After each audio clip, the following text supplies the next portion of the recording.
I heard my stepbrother's voice before I opened my eyes. It was low, impatient, and sharp in a way that told me instantly he thought I was unconscious. He always sounded braver when he believed people couldn't hear him. The machines around my hospital bed hummed softly, the steady rhythm of a heart monitor blending with the faint hiss of oxygen. I kept my breathing slow, even exactly the way I had practiced every day for 2 weeks. 2 weeks of pretending. 2 weeks of silence thick enough to drown in. But that morning was different. That morning, I heard the sentence that turned everything inside me cold. He will never wake up, so we need to act before the lawyers start digging.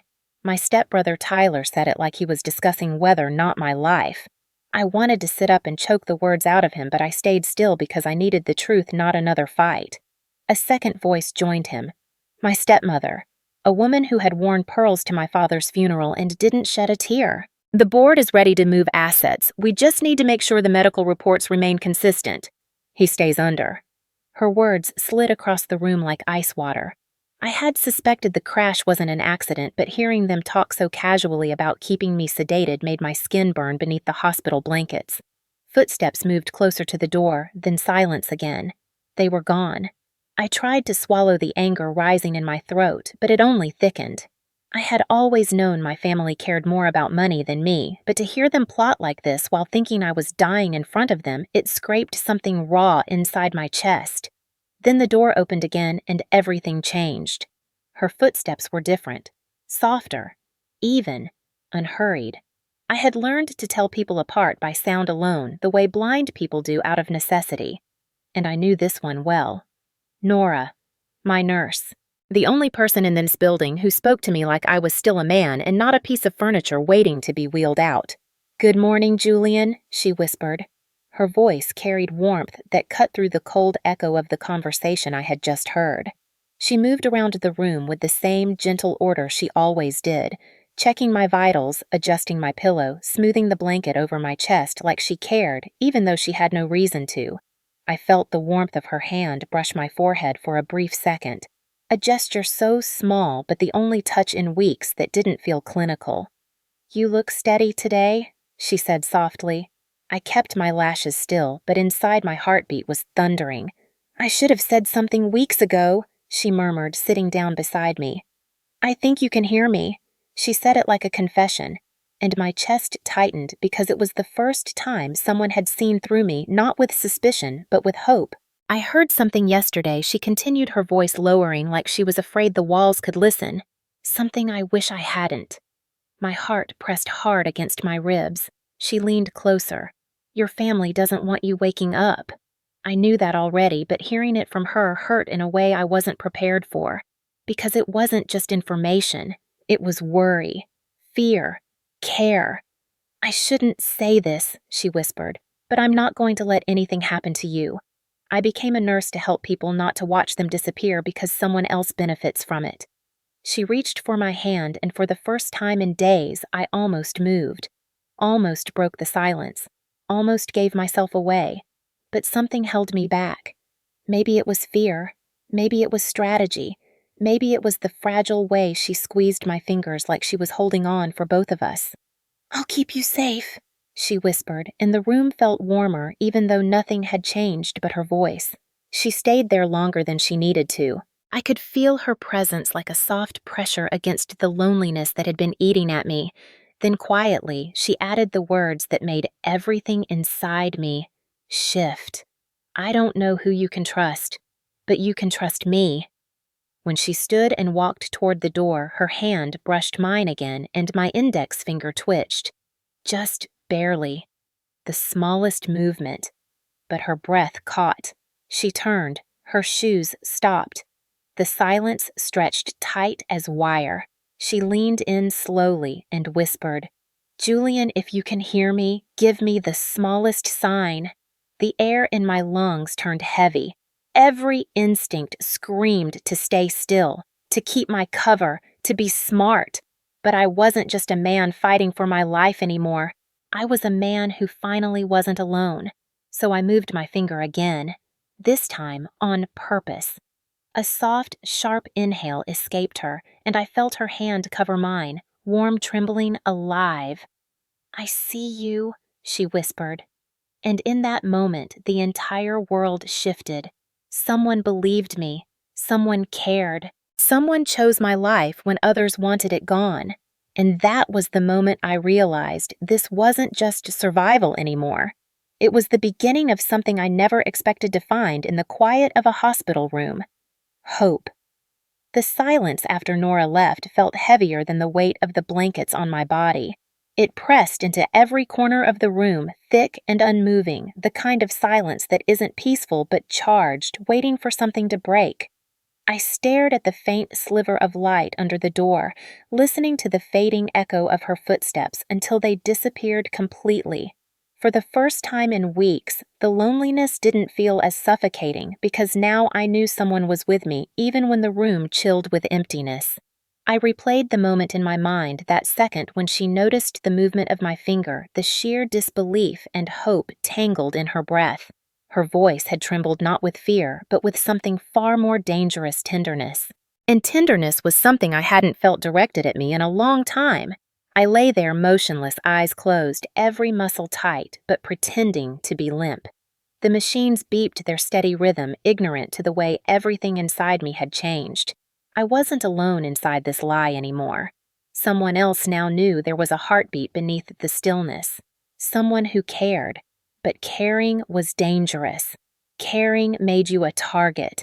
I had learned that the hard way long before the crash that put me here. I took a slow breath and forced myself to think strategically. I couldn't break character just because she believed me. If I opened my eyes too soon and made the wrong move, my stepmother and Tyler would strike before I had proof to fight back. They weren't just greedy, they were ruthless, and I wasn't naive enough to think I could outmaneuver them unprepared. I needed Nora, but I also needed her safe. I couldn't drag her into the middle of a war she didn't even know she was stepping into. Yet she had already chosen a side without realizing it. She had chosen mine. I listened carefully as footsteps echoed faintly in the hall again. These weren't hers. These were heavier, rushed, impatient. I recognized the pattern instantly. Tyler. My jaw clenched instinctively, though my face stayed slack. The door clicked open. The scent of his cologne hit the air first, something expensive and sharp meant to make him seem important. He always wanted to be seen as more than he was. His breath hitched in annoyance when he saw me motionless. "You're still like this," he muttered. Still. I heard him shuffle closer. His shoes scuffed against the floor like he was pacing. "Do you know how much trouble this causes?" he hissed under his breath. I almost laughed at the irony. I was the one lying in a hospital bed after he and my stepmother had orchestrated a crash, but somehow in his mind I was the inconvenience. He leaned close enough for me to feel his breath against my cheek. "You should have stayed dead that night, Julian. It would have been easier for everyone." Everyone meaning him. Everyone meaning anyone who benefited from me vanishing. He sighed dramatically and his fingers snapped the blinds closed with irritation. He hated light, hated being seen clearly. Not surprising. People like him thrived in shadows. He checked the machines more for show than concern, then stepped back. "Catherine wants an update later," he murmured. "She says the doctors are getting restless. We need to move quicker. Maybe they'll increase your sedatives." I forced my breathing to remain steady, though everything inside me tightened. Increased sedatives meant danger. They wanted me immobilized. They wanted no trace of consciousness. No chance of me waking up unexpectedly. Tyler lingered another moment, his silence dripping with arrogance. He liked to stand over me like this, pretending he had power, pretending he wasn't terrified of the day I'd open my eyes. After a few seconds, he huffed and walked out, his footsteps fading until the room went quiet again. The moment he left, the silence felt different. Not threatening this time, just revealing. Every sound mattered now. Every footstep in the hall, every voice, every heartbeat of the machines. My senses sharpened with purpose. I wasn't trapped anymore. I was preparing. A faint rattle came from the far side of the room. I recognized it instantly, the sound of Nora pulling the medication cart. She always tapped her fingers on the metal when she was thinking. She entered a moment later, her step softer than before, like she didn't want to draw attention. I kept my eyes closed, but in the darkness behind my lids, The room felt warmer just because she was in it. She approached me slowly. "You moved earlier," she whispered. I almost answered aloud. Instead, I let my finger twitch again, just enough. She caught it. Her breath sharpened. "Julian, I don't know how long you've been awake, but I'm with you." Her voice was barely audible, yet it cracked something open inside me. She wasn't just performing her job. She was choosing to stay, choosing to protect me.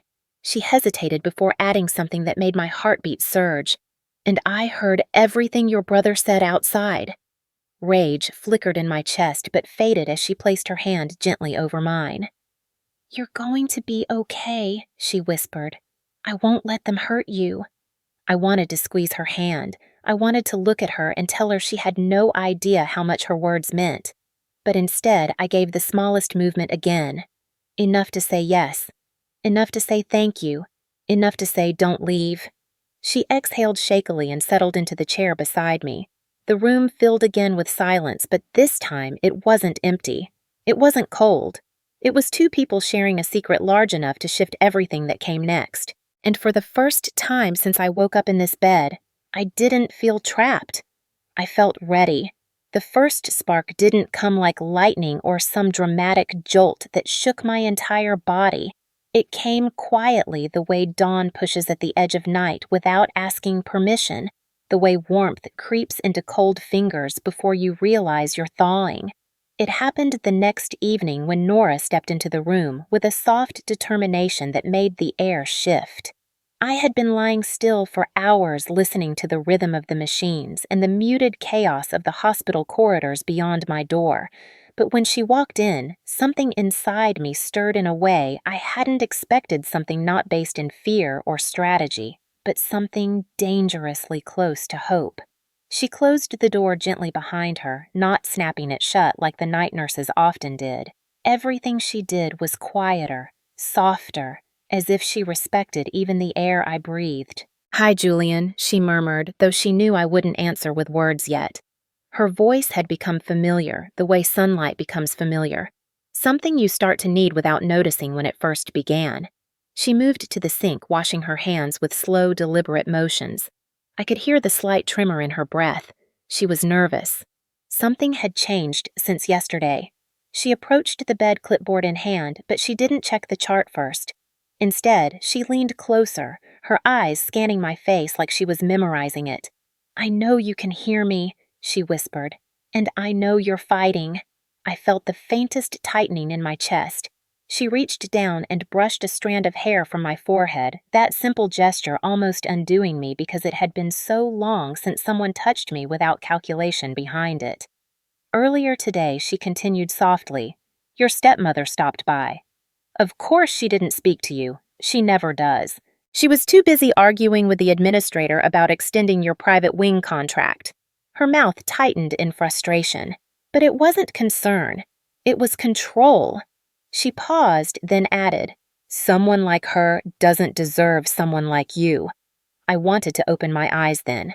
I wanted to tell her that she had no idea what my family was capable of, how far their ambition could stretch into cruelty. But for now, silent vigilance had to be my weapon. She exhaled slowly and placed her hand lightly on my wrist. "Hey," she whispered, almost as if she were afraid of breaking me. "Can you try again? Just one small sign." I focused every bit of intention into a tiny movement of my pinky. A whisper of motion, but enough. Her eyes widened, a soft gasp escaping her lips. "You're still there." Good. Because today I found something. She glanced toward the door, then pulled a folded sheet of paper from her pocket. I didn't recognize the paper until she flattened it on the bed beside my arm. But when she did, a cold certainty sank through me. It was a falsified medical directive form, not filled out yet but prepared, waiting. A DNR request, a legal order to let me die. My breath tightened in a way I couldn't mask. She noticed immediately. "It's not signed," she said quickly, "but someone requested it, someone close to you." It wasn't hard for either of us to guess who. She knelt next to the bed, her eyes level with mine, even though my lids stayed shut. "I don't know what they think they're doing, but I won't let them take your voice away," she whispered fiercely, fiercely enough that it sent a warmth through my chest I hadn't felt in months. "You're not dying on my watch." Her fingers tightened around my hand. "Not today, not ever." Her certainty wrapped around me like a shield I didn't know I needed. One movement I whispered through my body and let another tiny twitch escape. Her eyes softened. "Good," she breathed. "Good." She set the paper aside and pulled a small flashlight from her pocket. "I want to try something. Just a reflex test." She slowly lifted my eyelid, letting the light cross my pupil. She froze and I knew she had seen it. The smallest contraction. A real response. "Oh my God," she whispered. "Julian, you're waking up. Not all at once.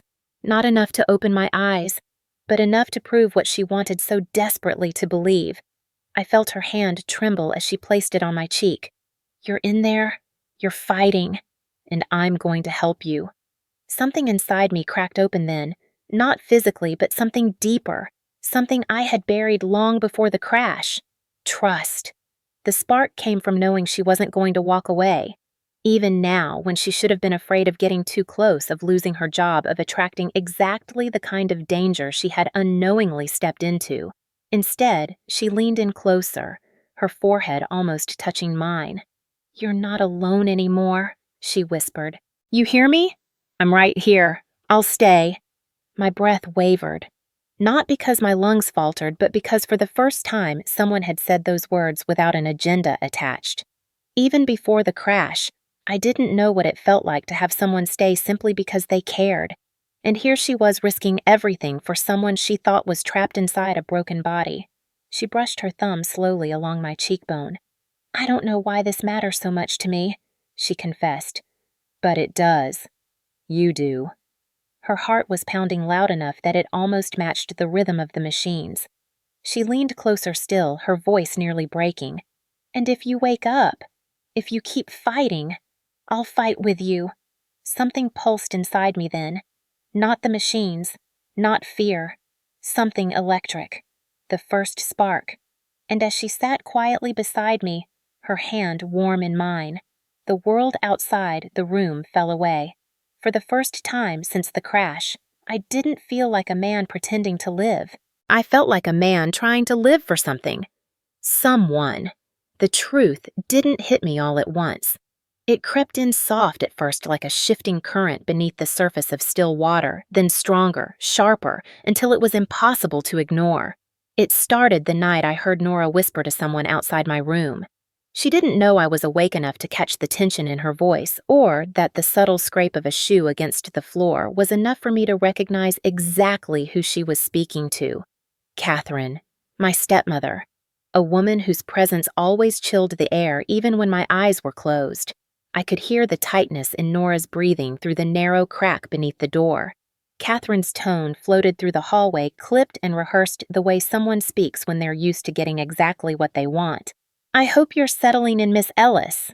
Her voice always carried the polished venom of someone who smiled with their lips but never their eyes. "I'm fine," Nora replied, but her voice wavered. "Something about this job feels odd." Catherine's foot tapped lightly against the linoleum. "You don't need to worry about the bigger picture. Your responsibility is simple. Follow protocol. Keep him comfortable." She paused and lowered her voice.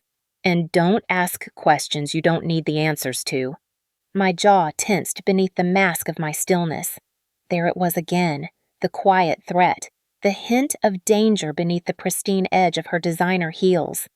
Nora stayed silent for a moment too long enough that Catherine added, "A nurse has already been dismissed for crossing boundaries.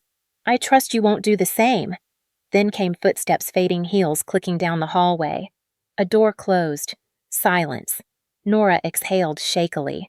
I had never heard her sound frightened before. Not like that. When she stepped into my room again, she shut the door behind her and leaned against it, her hand clutching her chest as if she were trying to steady her heart. "Julian," she whispered, her voice trembling. "Something is wrong here. I wanted to move.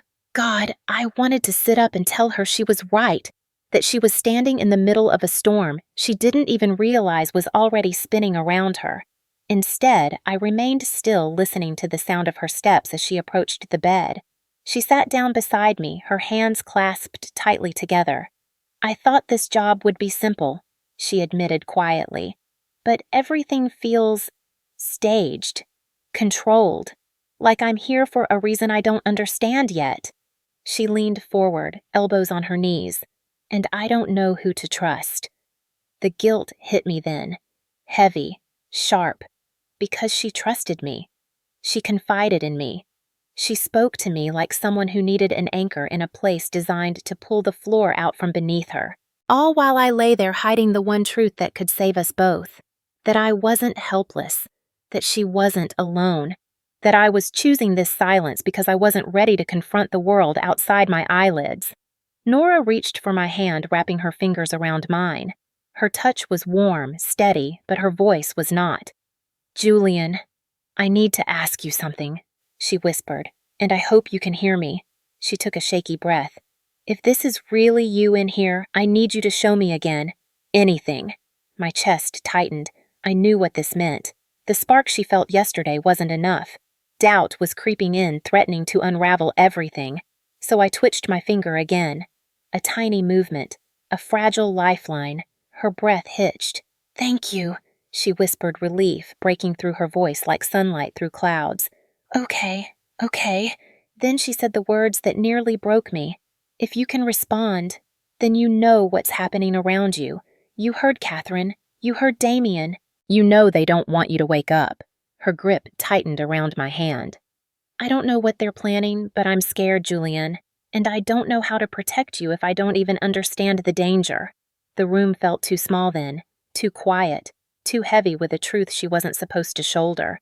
I wanted to scream. I wanted to tear off the wires and sit up and tell her everything about the deals, the forged documents, the betrayal I saw coming long before the crash that almost killed me. But I couldn't. Not yet. If I moved too soon, I'd lose the only advantage I had. Silence.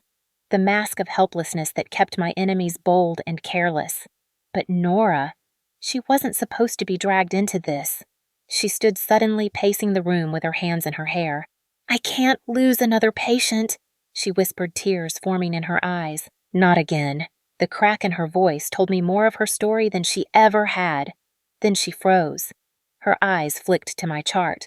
A strange frown crossed her face. She walked closer. Her fingers hovered over the notes. "That's strange." She turned the page. Then another. And another. "This isn't my handwriting," she whispered. "Someone altered my logs." My pulse spiked beneath the monitor. Someone wasn't just trying to keep me sedated. They were trying to rewrite the narrative entirely. Nora swallowed hard. "Julian, this isn't negligence. This is intentional." She grabbed her pen and scribbled a note in her own private pocket notebook, the one she always kept hidden. "I'll find out who's doing this," she murmured. "I won't let them erase you." Then she turned back to me.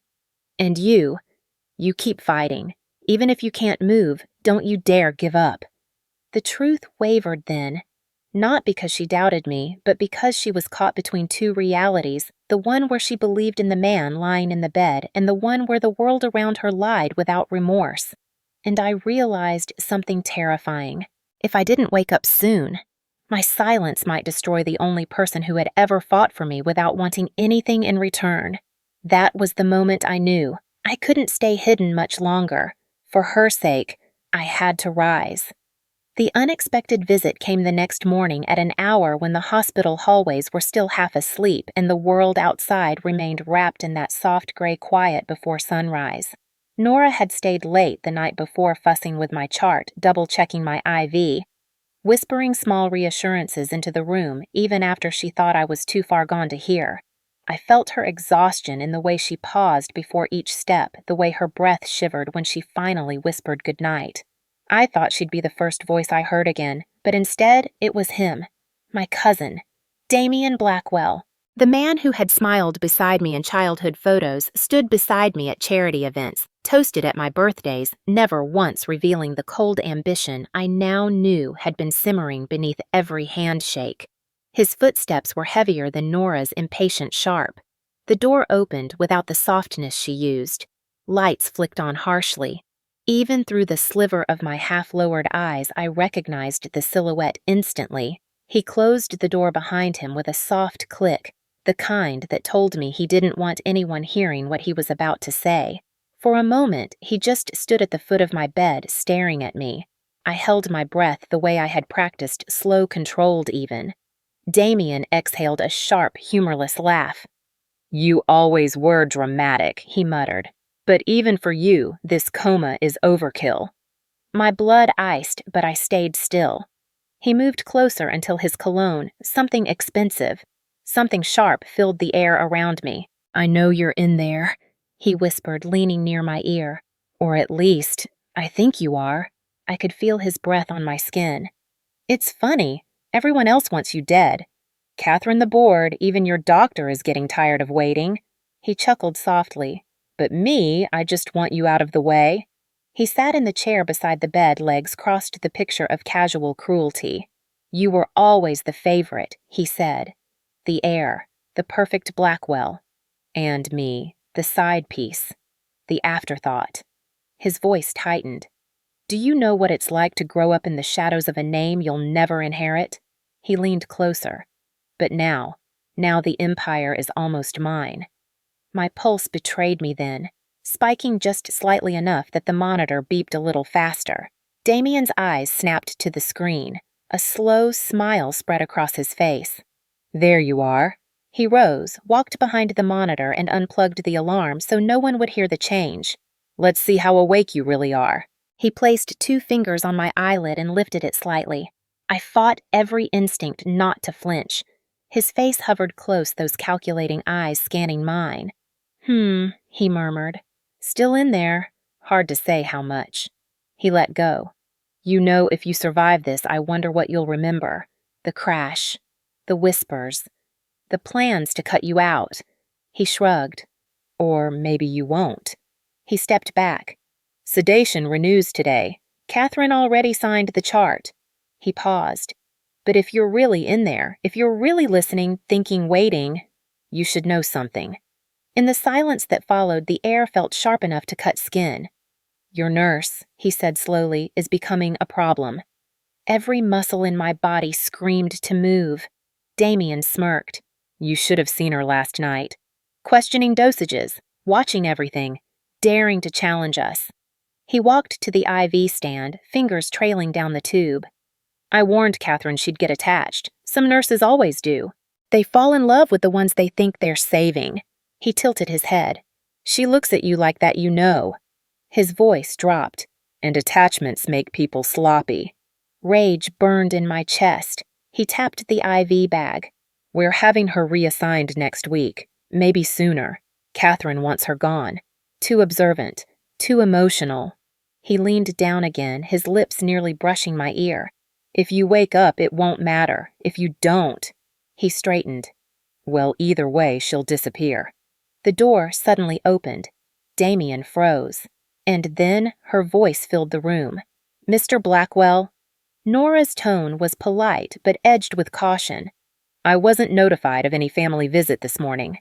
Damien instantly shifted into his polished smile. "Nurse Ellis," he said warmly. "Just checking on my cousin, family duty and all." She stepped closer.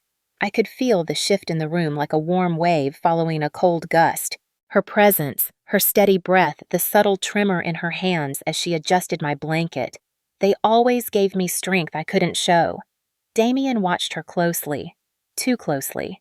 "You care a great deal for him," he said casually. Nora paused. "I care for all my patients." Damien murmured, unconvinced. "But Julian seems to have your special attention." Her voice stayed calm, but her pulse quickened. "He's vulnerable. He deserves proper care." Damien's eyes darkened. "Let's hope he wakes up soon, then." He stepped back, placing a hand on her arm as he passed. "For everyone's sake."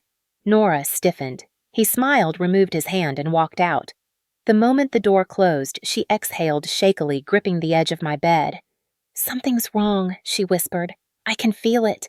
I wanted to tell her she was right, that she was standing on a fault line ready to split open, that her life was more at risk than she realized.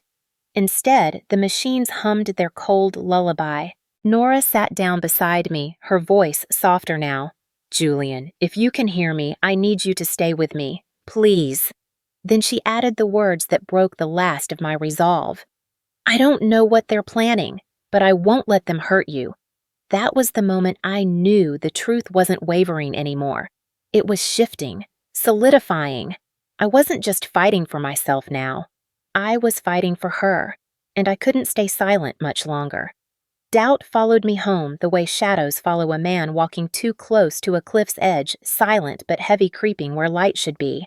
After Damien's visit, after the way his words slid like poison across the room, I spent the entire day calculating my next breath with a precision that bordered on desperation. I had always been a strategist, a man trained to read boardrooms like battlegrounds, but this was different. This wasn't a hostile takeover or a shareholder war. This was survival. And what haunted me most wasn't the threat against me. It was the threat against her. "Nora." Her voice had lingered in the room long after she left, soft but strong, trembling yet certain. "I won't let them hurt you." She had no idea she had spoken a promise into a storm she couldn't see. Or maybe she did. Maybe that was what terrified me. The day wore on with the dull rhythm of machines and the cold hands of nurses who followed protocols without question. Nora wasn't assigned to me that shift, and the hours without her felt like drifting in an ocean without a lighthouse. I listened to the clock, to the murmur of distant footsteps, to the low hum of voices behind the door. At one point, I heard Catherine's heels clicking down the hallway, each step a blade slicing through the quiet. She didn't come inside, not today, not yet, but her presence seeped under the door like smoke. By late afternoon, exhaustion tugged at my bones, not from the lack of movement, but from the constant vigilance of staying still. When the night shift arrived and the hallway lights dimmed, I knew Nora was coming. I could hear her footsteps before she reached the door. Hers were always lighter, a little hurried, as if she walked with purpose instead of protocol. When she stepped inside, the air shifted instantly. Warmer, safer. She closed the door behind her and leaned against it for a moment, her breath unsteady. I wanted to reach for her hand, but forced myself not to. "Not yet." "Julian," she whispered, approaching my bed. "There's something I need to tell you, and I don't care anymore if you can hear me or not. I just need to say it." She pulled a chair close and sat down, twisting her fingers together. Doubt flickered in her eyes, but beneath it, conviction. A quiet, fierce conviction that I already depended on more than I should. "I went home last night," she began softly, "and I couldn't stop thinking about what your cousin said." My chest tightened. She continued, unaware of my spiraling dread. "Not just the words, the way he said them, as if he wanted me to hear him, as if he wanted me afraid." She paused, fingers trembling slightly. And it worked. I was afraid. Her honesty cut through me. She took a slow breath, but then something strange happened. When I got home, I couldn't sleep. I kept replaying everything. Your accident, the way the doctors avoid adjusting your meds, the way Catherine talks about you like you're already gone. She swallowed. And I thought, what if you're not? My heartbeat leapt. She went on, voice quiet but steady. "This morning I stopped by my father's house before work. I told him I had a patient whose family didn't seem to want him to recover. You know what he said?" She let out a shaky breath. "He said good people don't walk away from the truth just because it's dangerous. If you're seeing something wrong, you speak up, even if you're scared." Her father sounded like the kind of man I wished had been in my own life. Nora's voice softened. "So I came in today ready to do just that. But when I got here, the charge nurse told me I was being reassigned starting tomorrow." Cold fire tore through me. Damien's threat wasn't empty. "They said it was routine," she whispered, "but it's not. I've been here long enough to know when something is routine and when something is a warning." She leaned in slightly, and for the first time since I began pretending, I felt dangerously close to breaking the act. "Julian," she murmured, "I don't know if you can hear me, but if you can, if there's any part of you still fighting, I need you to keep going, because something is very wrong here." She glanced toward the door before lowering her voice. "And I'm not sure I can protect you if they take me off your case." Her words landed like an earthquake inside me. Every instinct screamed to move, to speak, to reach for her hand and promise she wasn't alone. But all I could do was lie there and listen as she poured her fear into the dimly lit room. "When I left the hospital tonight, she said I saw someone watching me in the parking lot. At first, I thought maybe it was my imagination, but then he stepped closer. My pulse hammered violently. It was one of Catherine's men, the one who always stands by the elevator during her visits. God, no. He didn't say anything she whispered. He just smiled. And then he said, 'Careful, Nurse Ellis. This family doesn't like loose ends.' Something snapped inside me. Rage, hot and blinding, surged through my veins like fire. My finger twitched violently, and for the first time that wasn't accidental, I meant to do it. Nora froze. Her breath stilled.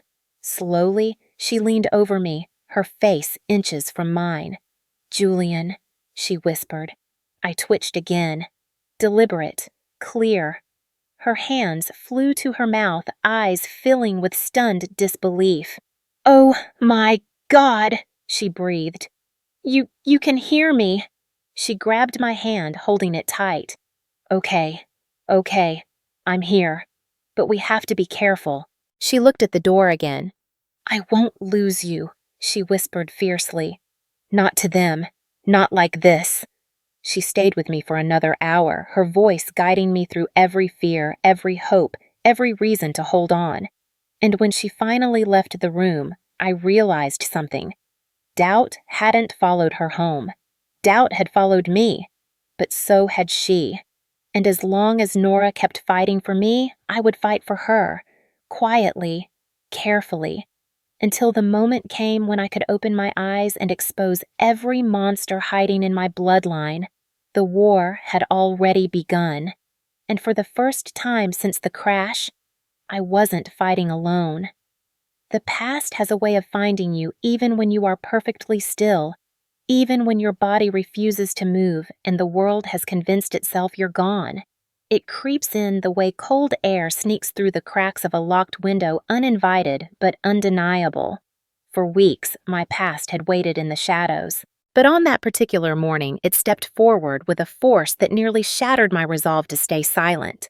The day began like any other in that sterile room, the kind of morning where sunlight pushed weakly through the blinds and the monitors hummed like distant drones. Nora hadn't arrived yet, and every minute without her felt like walking across thin ice. She was my only tether to clarity, my only assurance that I wasn't losing myself in this motionless limbo. I heard footsteps outside, heavy, confident, familiar in the worst way. Damien entered without knocking, his cologne poisoning the air like he owned every molecule in the room. He dragged a chair next to my bed and sat down with the casual arrogance of a man who believed himself untouchable. "You know," he said quietly, assuming I couldn't hear a word. I always wondered what it would be like to see you helpless. His voice carried a strange sort of satisfaction, like he had finally been given the opportunity to taste a long-delayed victory. "Our family," he continued, "was built on strength, dominance, control, and yet here you are." He leaned in. Reduced to a ghost. Rage tore through me, but I forced myself to stay perfectly still. "Catherine thinks we should speed things up," he murmured. "She's tired of waiting for the doctors to declare you unrecoverable." He clicked his tongue thoughtfully. "But I told her not yet. I told her we should handle things with care. Too many eyes right now." He sat back, crossing his legs. "And then there's that nurse." My blood ran cold. Nora, right? Sweet voice, soft eyes. A little too curious for her own good. He chuckled. "Funny thing, Julian. I think she actually cares about you." My chest tightened. "That makes her a risk," he whispered. "Risks must be managed." He stood, straightened his cuffs, and walked out with the same ease he had walked in. But his presence lingered like poison in the air. and for the first time in a long time, fear felt like a physical weight on my chest. Later that afternoon, when Nora finally entered the room, her face carried the exhaustion of someone who had spent the day running from shadows she couldn't outrun. "They reassigned me," she whispered as she closed the door. "Effective immediately. This is my last night with you." My pulse pounded like a drum inside my still body. She paced the room, breath uneven. I tried to protest. I told them that continuity of care matters. They didn't listen. They said it was final. They didn't even give me a reason. She turned to me, her eyes shining with frustration and grief. "I know this is because of your family. I know it. They're trying to isolate you." She swallowed.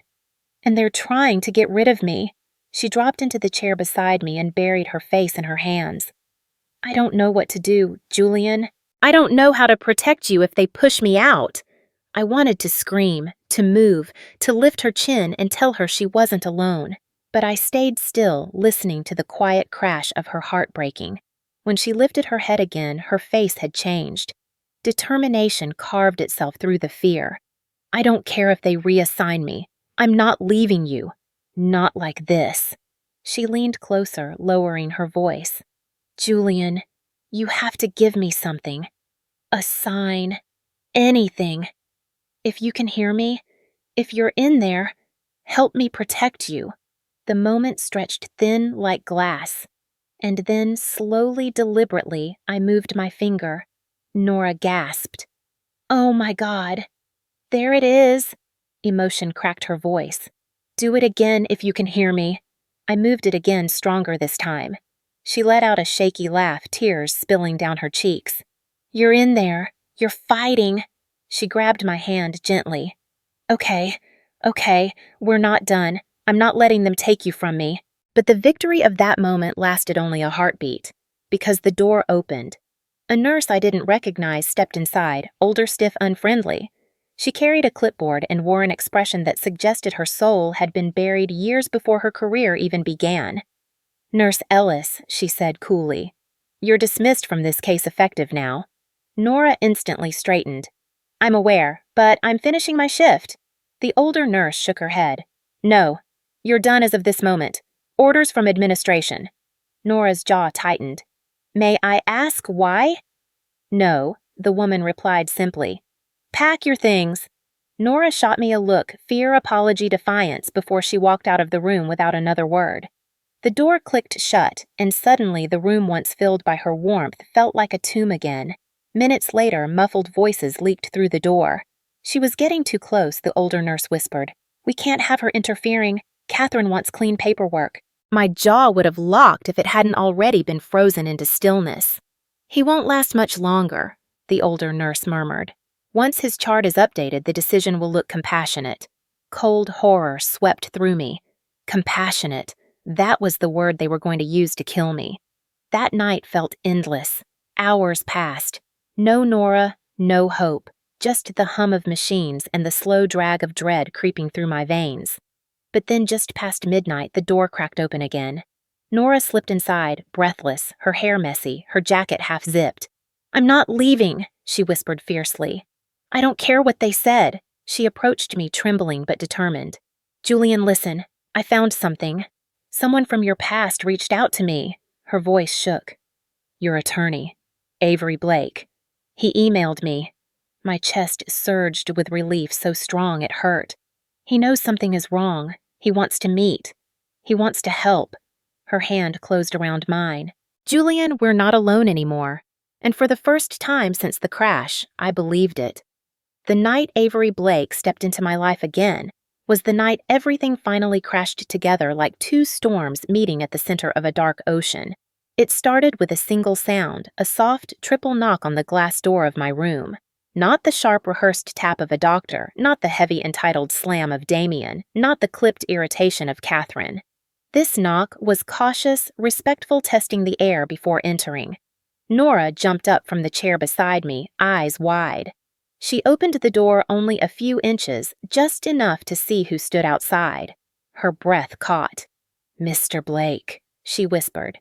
Even without moving, I felt my pulse shift. It had been years since I last saw Avery, but even then I remembered him as the one man in my father's circle who didn't treat me like a name on a ledger. The only one who warned me when the board turned predatory when Damien started whispering. The only one I ever trusted with anything that mattered. He stepped inside, quickly closing the door behind him. His suit was rumpled, his tie loosened, and for the first time I had ever seen, he looked shaken. "How bad is it?" he asked. Nora swallowed. "Worse than you think." She hurried to the corner, opened her bag, and pulled out the small encrypted drive containing the footage she'd recorded earlier that week. Her hands shook as she plugged it into her laptop. "You need to see this," she said. Avery leaned over the screen, his expression turning to stone as Catherine's cold voice filled the room. "Keep him sedated. The paperwork will be ready soon. The nurse goes next." Damien's oily whisper followed. "One more week and he'll slip away. No questions, no noise. Just a tragedy." Nora paused the recording. Silence followed, heavy and suffocating. Avery's jaw clenched. "They had everything lined up," he muttered. "Medical documentation, legal positioning, financial transfers. Catherine's been preparing this for months." Nora looked up at him, fear dancing under her determination. "Can we stop them?" Avery nodded grimly. "Yes, but it has to be now." He turned to me then, and for the first time, his voice softened. "Julian, if you can hear me, I promise you this. I'm not letting them erase you." Something hot burned behind my ribs, something close to relief, close to hope. Nora touched my hand lightly.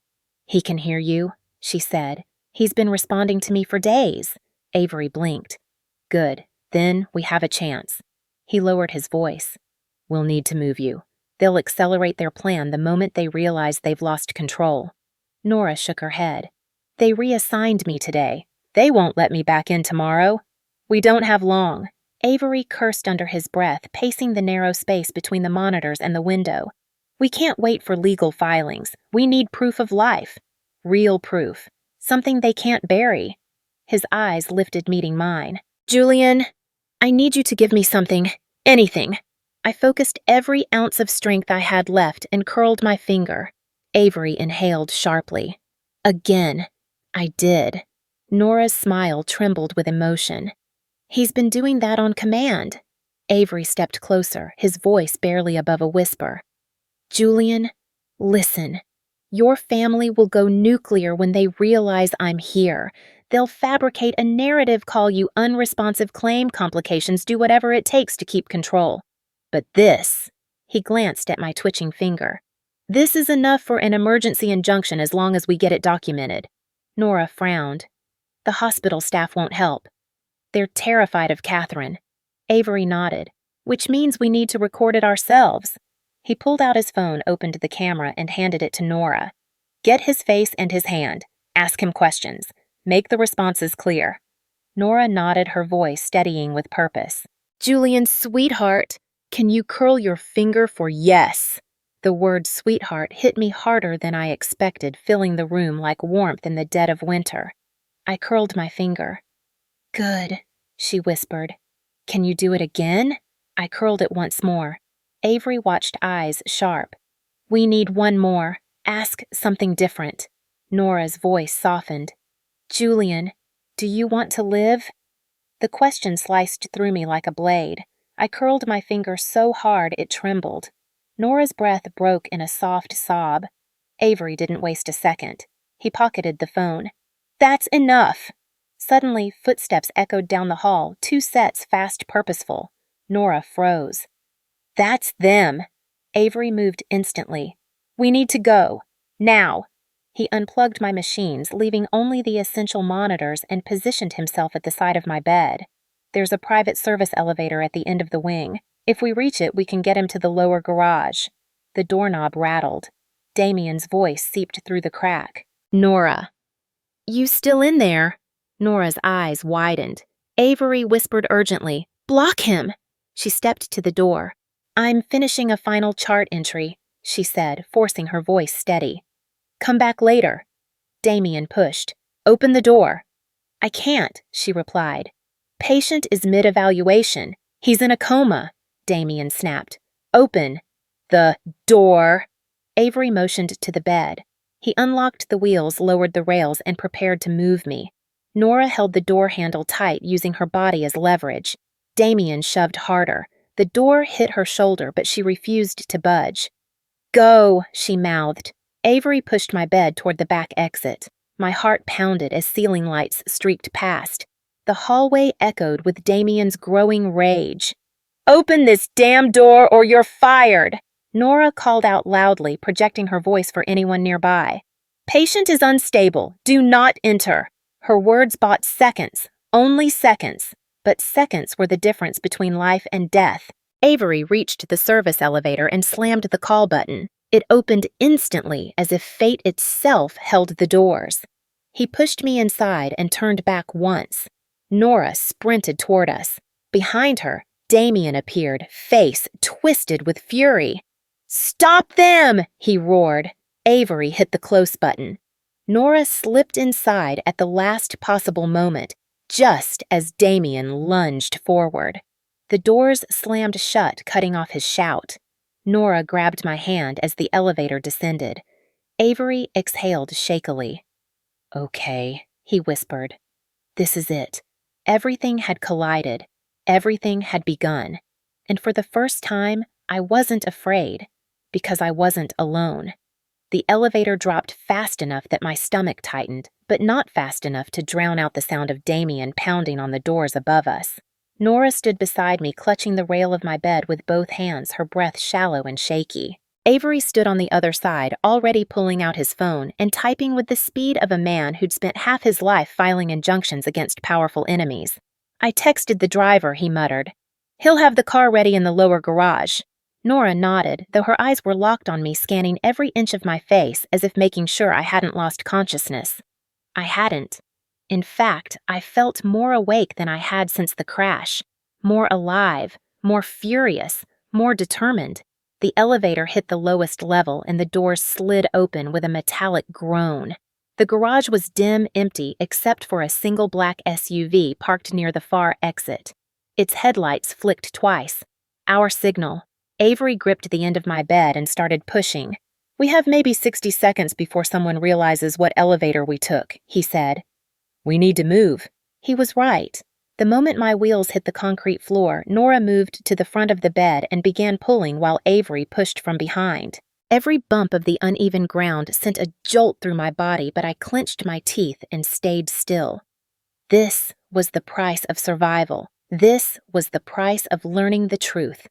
Halfway across the garage, Nora whispered, almost breathless, Julian, if anything hurts, squeeze my hand twice. She placed her hand over mine as she continued pulling. I squeezed once. I was okay. I wanted her to know that. I needed her to know that.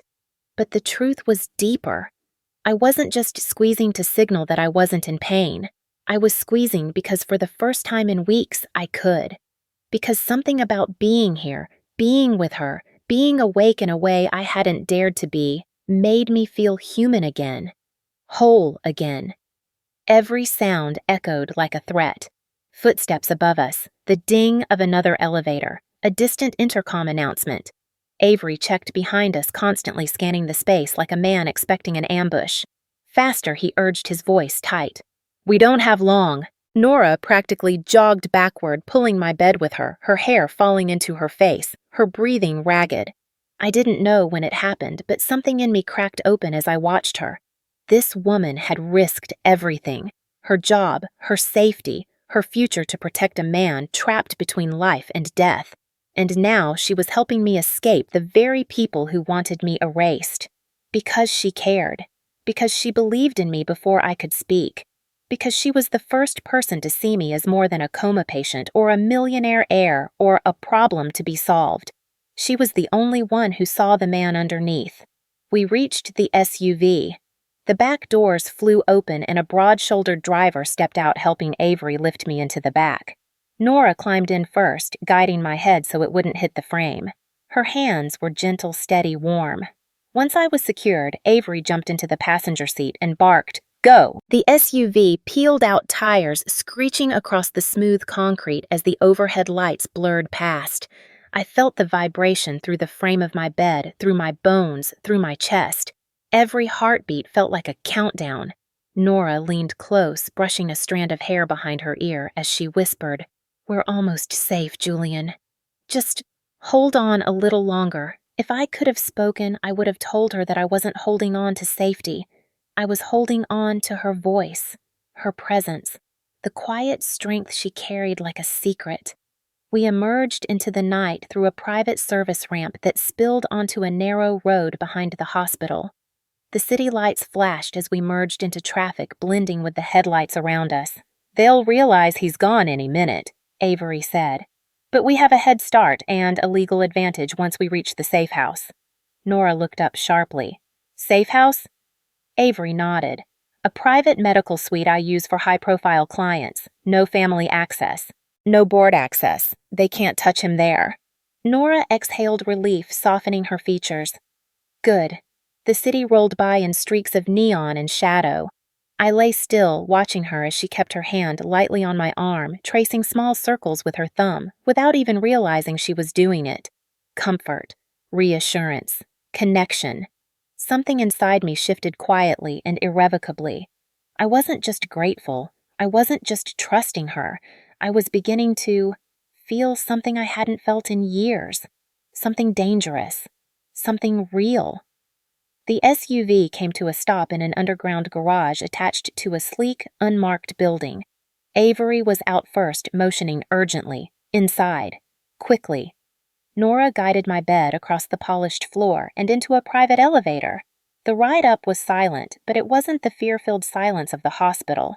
This silence pulsed with something warmer, something unspoken. The doors opened into a minimalist suite with soft lighting, modern equipment, and a bed far more comfortable than the one I had been lying in for weeks. Nora helped transfer me, her touch gentle as she adjusted my pillows and smoothed the sheets. Avery stood at the foot of the bed. "We're safe for now," he said, "but there's something else we need to address." Nora looked at him. What Avery met her eyes, then turned his gaze to me. "Julian doesn't just need medical protection," he said quietly. "He needs to know the truth.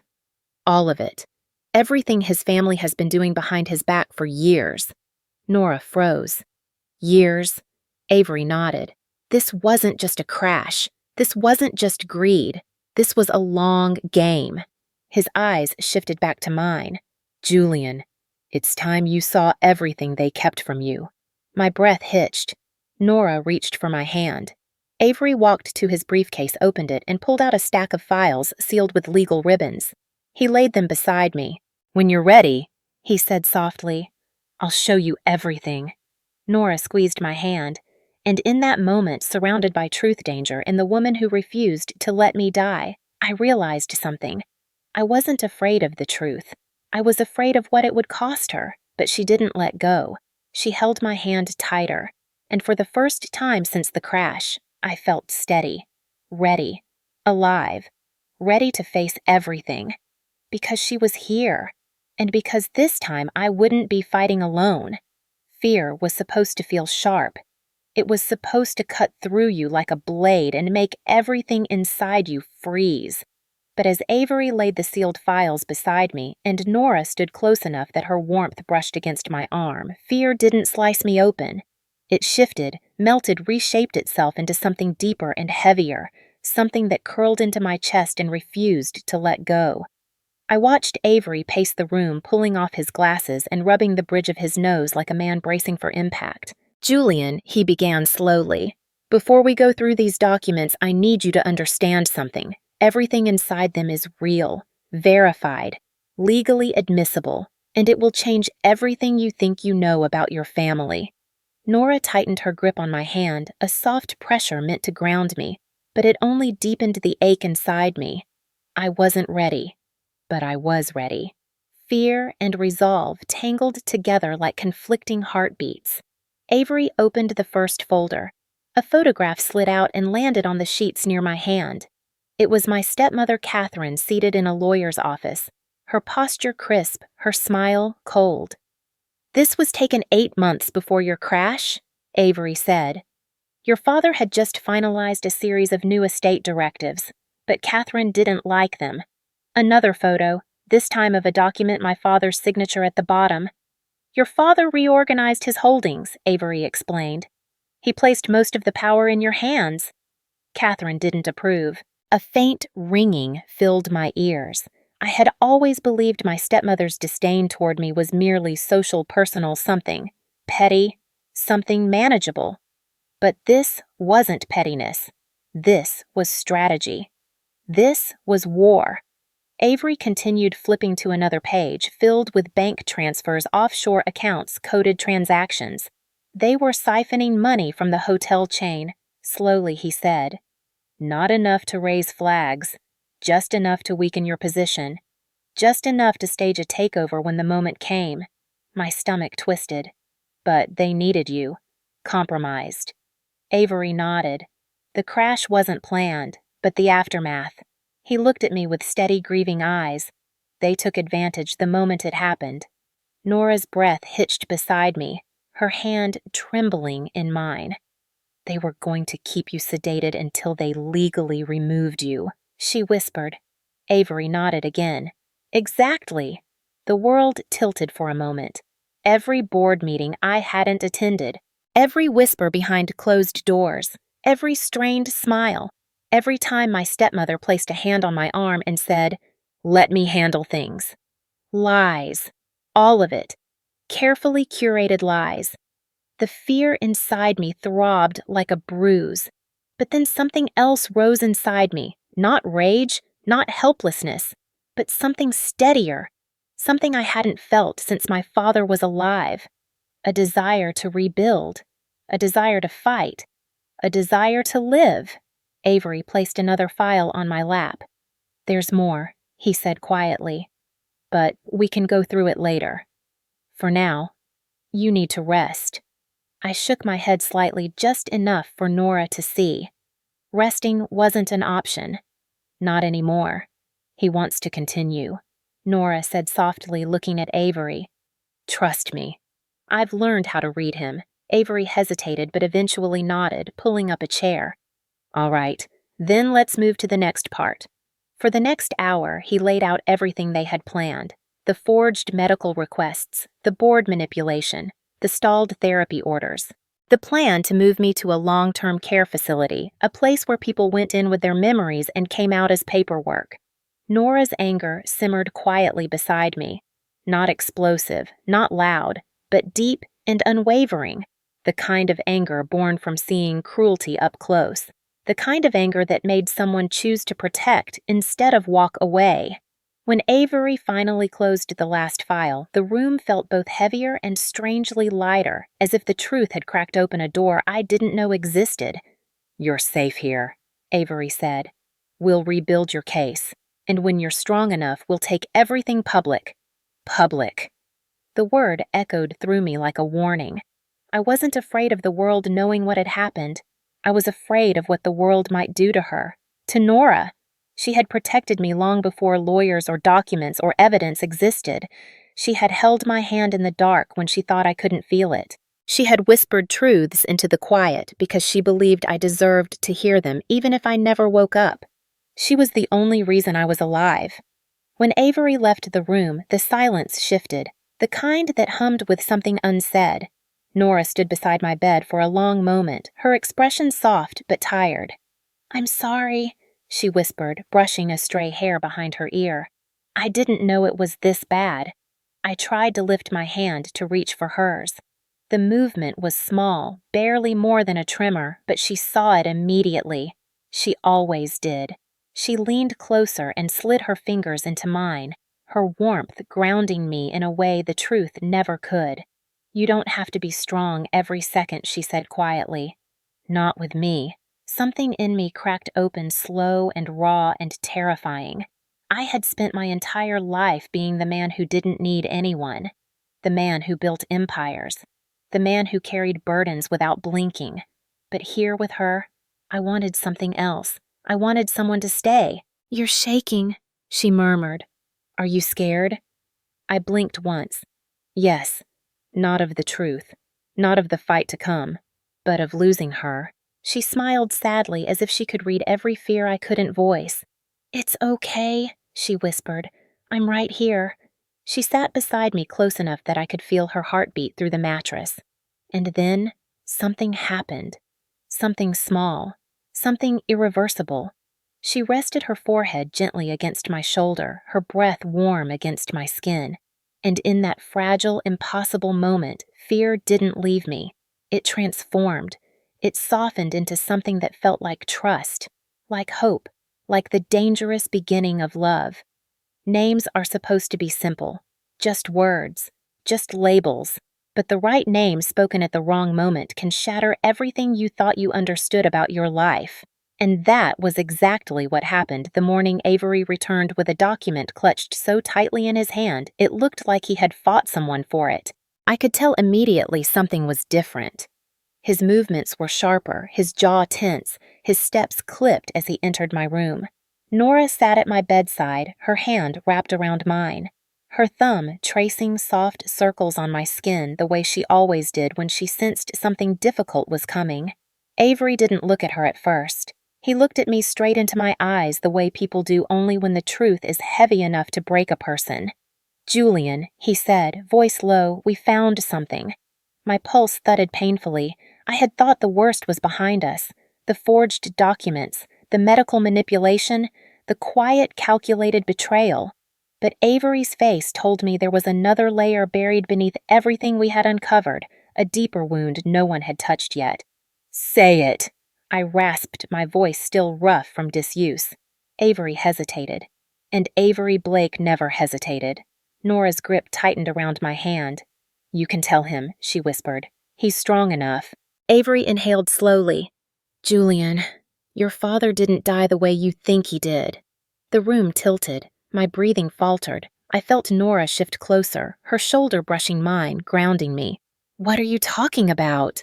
I forced out each word, scraping my throat. Avery laid the document on my lap and stepped back as if giving me space to absorb the blow. "Your father changed his power of attorney and his entire estate structure 3 weeks before his death. He removed Catherine. Completely. But she never told you that." My chest constricted. "Because I didn't know." "Exactly," Avery murmured.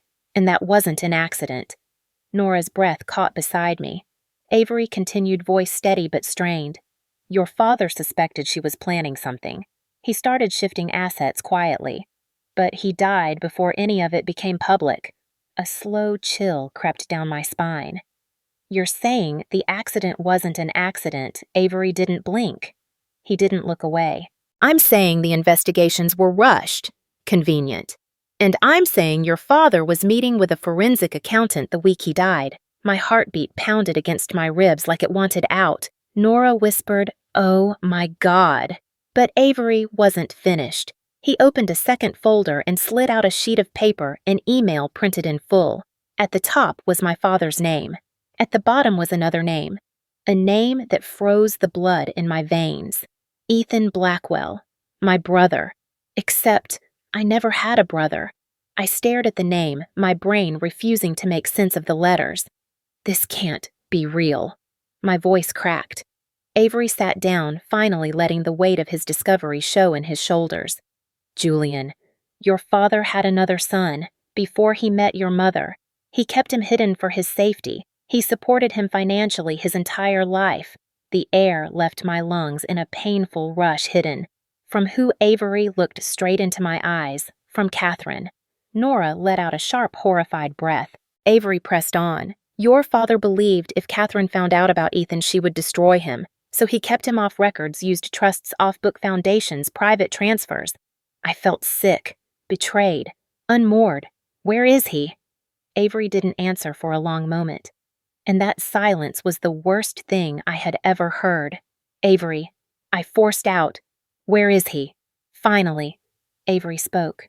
Quiet, heavy, final. "He died 2 years ago. Overdose, ruled accidental. But now, it looks different. His toxicology report was altered. His landlord disappeared. His phone was wiped and someone else showed up at the scene before police arrived." Nora whispered the question for me. who Avery's voice hardened into something blade sharp. Damien. My entire body went cold. The betrayal was bigger than business, bigger than power. This wasn't just an attempted takeover. It was a purge, a cleansing of anyone who threatened their control. Catherine hadn't only planned to eliminate me, she had done it before. My father, Ethan. And when Ethan's existence threatened to unravel everything she or the people loyal to her made him disappear. Nora placed her hand over my heart, feeling how violently it thrashed beneath my ribs. "Julian," she whispered, "look at me." I did, because I needed someone real to anchor me to something that wasn't pain. Her eyes were steady, fierce, full of a kind of loyalty I didn't know how to deserve. "This doesn't break you," she whispered. "It helps you understand what you're fighting for. A brother I never knew existed." I choked. "A father who died trying to protect all of us. A life built on lies." Nora cupped my face gently. "No. A truth buried by people who were afraid of the man you could become." Something inside me cracked open. Not the fragile part, not the broken part, the part that had survived despite everything. "Say his name," Nora whispered. "Let him exist." My throat tightened. My voice stuttered, but I forced the word out anyway. "Ethan." It felt like exhaling a lifetime of grief in one breath. Nora closed her eyes, tears slipping down her cheeks. "There," she whispered. "Now he's real. Now he's yours. And now he has justice." Avery stood emotion raw in his expression. "We go public tomorrow. But Julian, this story starts with you. You choose how it ends." For a long time, none of us spoke. The room hummed with machines and grief and something steadier resolve. I looked at Nora, her hand still on my cheek, her eyes swollen but unwavering. "We do this together," she said, and for the first time since waking, since pretending, since drowning in silence, I believed her, because this wasn't just my fight anymore. It was ours, and the name that changed everything had finally given me something worth fighting for. The day everything turned to light didn't begin with triumph or ceremony or even clarity. It began with rain. Heavy, relentless rain tapping against the hospital windows like impatient fingers urging me to rise. Nora was curled in the chair beside my bed, her knees drawn to her chest, her cardigan wrapped loosely around her shoulders. She had fallen asleep there sometime after dawn, her hand still resting over mine, as if she feared I might disappear if she let go. I watched her breathe slow and steady, unaware of the storm gathering outside our fragile little world. For a moment, I wished I could stay in that quiet forever. But truth has a way of pulling you forward whether you're ready or not. A soft knock broke the stillness. Avery entered wearing the expression of a man who had not slept but had won something important anyway. "It's time," he said gently. Nora stirred, lifting her head, blinking sleep from her eyes. When she saw Avery, she straightened immediately. "The board agreed," she asked. Avery nodded once. "And the district attorney's office is preparing charges. Today's press conference will be the turning point." My stomach twisted. It wasn't fear of speaking publicly. It was the weight of what I was about to reveal. My father's real death. My unknown brother. The betrayal from the people who should have been family. And the truth that a woman the world had dismissed as a nobody was the only reason I was alive to expose it. Nora stood and helped me up her hand, warm against my back, supporting me when my strength faltered. "Are you sure you're ready?" she whispered. I met her eyes. "I'm ready because you're here." She exhaled softly, emotion flickering in her gaze. "Then let's finish this." 3 hours later, I stood behind the podium in the hospital's largest conference space. The room was swarming with reporters, cameras, and executives who had once treated me like a figurehead instead of a person. The lights were blinding, the whispers sharp. But Nora stood just behind me, close enough that the back of my hand brushed her leg. That small human anchor was enough. I cleared my throat. "Thank you for being here. My name is Julian Blackwell, and I am alive." Gasps rippled through the room. I continued. I was conscious weeks before anyone outside this building knew. I chose silence because something felt wrong, and I was right. I spoke slowly, deliberately, laying out every piece of evidence: Catherine's manipulation, Damien's alliances, the forged paperwork, the sedatives meant to keep me quiet forever, the hidden son my father died trying to protect, the boy whose name had become my compass, and the nurse who had saved everything. When I said Nora's name aloud, she looked at the floor, her shoulders trembling slightly under the weight of being recognized for truth instead of blamed for it. When I finished speaking, Avery played the final video, a recording of Catherine admitting they were waiting for me to die. When the audio ended, the room was silent. Not the hush of uncertainty. The hush that comes before justice. Reporters erupted with questions. Executives whispered among themselves. And Catherine, watching live from wherever she was hiding, finally realized her empire had burned. I stepped away from the podium, my chest-tight breath unsteady. The moment the cameras turned to Avery for legal details, Nora took my arm and guided me toward a side door. "You did it," she whispered, her voice trembling. "We did it," I corrected, leaning into her warmth. We exited onto a private terrace overlooking the city. The storm had passed. The air smelled like wet concrete and new beginnings. Nora wrapped her arms around herself, suddenly shy. "Julian, what happens now?" I turned to her. "What do you want to happen?" She looked down at her shoes, her voice barely audible. "I want a life that isn't built on fear. I want peace. I want—" She trailed off. I lifted her chin gently. "Say it." She swallowed. "I want you." Something inside me collapsed. Not in pain, in surrender. A surrender I had been fighting without knowing why. "Nora," I whispered, stepping closer. "You carried me through hell. You gave me back my name, my mind, my life. Everything I am now exists because you refused to give up on a man who couldn't even open his eyes." Her breath hitched. "I didn't do it for a reward. I know I said. And that's why you're the one person I want beside me now." She exhaled a shaky breath. "I'm scared, Julian. Love has cost me everything before." I placed my hand over hers. "This time it gives." She closed her eyes, a single tear slipping free. "If I let myself love you, then I'll spend the rest of my life proving you were right to." She opened her eyes slowly, and in that moment, something shifted, an invisible weight lifting from both of us.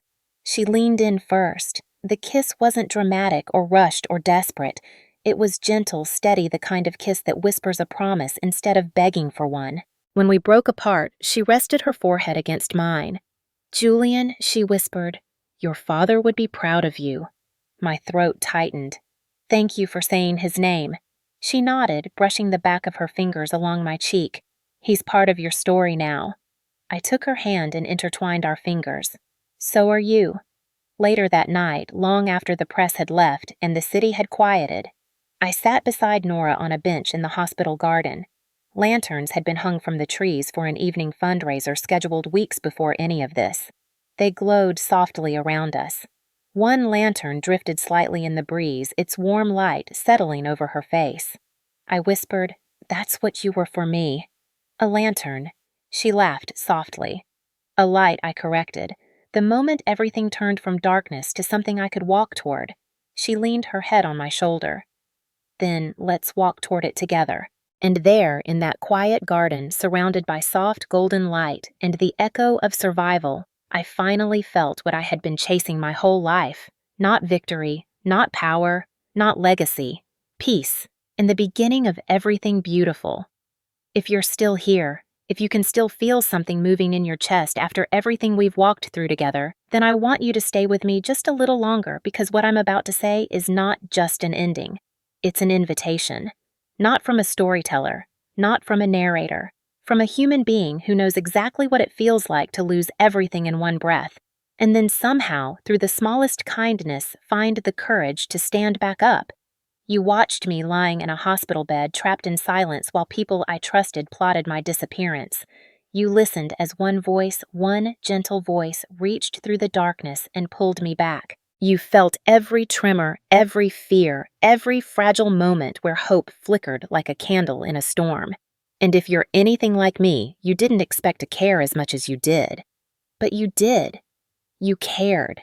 Because deep down, all of us, no matter where we come from or what we've lost, know what it means to want someone to believe in us when the world has stopped listening. That's why stories matter. Not because they are dramatic, not because they are shocking, but because they remind us that even when life feels impossible, even when betrayal cuts deeper than we admit, kindness can still break through. You saw how one nurse, a woman the world overlooked, became the reason I lived. You saw how compassion turned into connection, how connection turned into truth, and how truth turned into a love neither one of us expected. You saw that healing doesn't always roar. Sometimes it whispers. Sometimes it sits quietly in the corner of a dim hospital room reading a story to a man who cannot speak. And sometimes it looks like a hand reaching out in the dark saying, "You're not alone." Maybe that's why you're here. Maybe you needed a reminder that goodness still exists, that people still choose love, that innocence, loyalty, and faith aren't relics of another time. Maybe you needed someone to say it out loud. So let me say it for you. You deserve a love that stays. You deserve truth after years of lies. You deserve to be seen without needing to earn it. And if this story made you feel that even for a moment, then don't let it end here. Not when you can choose to stay with us to walk into the next story with the same open heart you brought to this one. Because this channel's soul-stirring stories isn't about entertainment. It's about reminding people, especially those of you who've lived long enough to know how cruel life can be, that hope is not naive. That resilience is not reserved for the young. That second chances can happen at 20 or 70. That kindness still wins in a world that sometimes tries to smother it. And if you want to keep feeling something real, something warm, something that makes you breathe deeper and believe a little more, then I'm asking you now, with all the sincerity I have left inside me, to subscribe. Not for numbers, not for growth, but because stories like this one deserve a place in your life. A place to land when the world feels too heavy. When you subscribe, you're choosing more than content. You're choosing to keep your heart open. You're choosing reminders that love can return after loss, that trust can rebuild after betrayal, that quiet souls and ordinary people can change lives in extraordinary ways. You're choosing to walk with us into stories that don't just entertain, but heal, strengthen, and remind you who you are. So if this journey touched your heart, if it pulled you closer, if it made you remember someone you loved or someone you lost, then don't let this be the last moment we share. Hit subscribe. Stay with us. Let the next story remind you of something you thought you'd forgotten. And until then, hold on to this truth even in silence, even in darkness. Even when the world tries to take everything from you, there is always someone willing to stand beside you and turn your world back into light. Thank you for watching, and thank you for staying.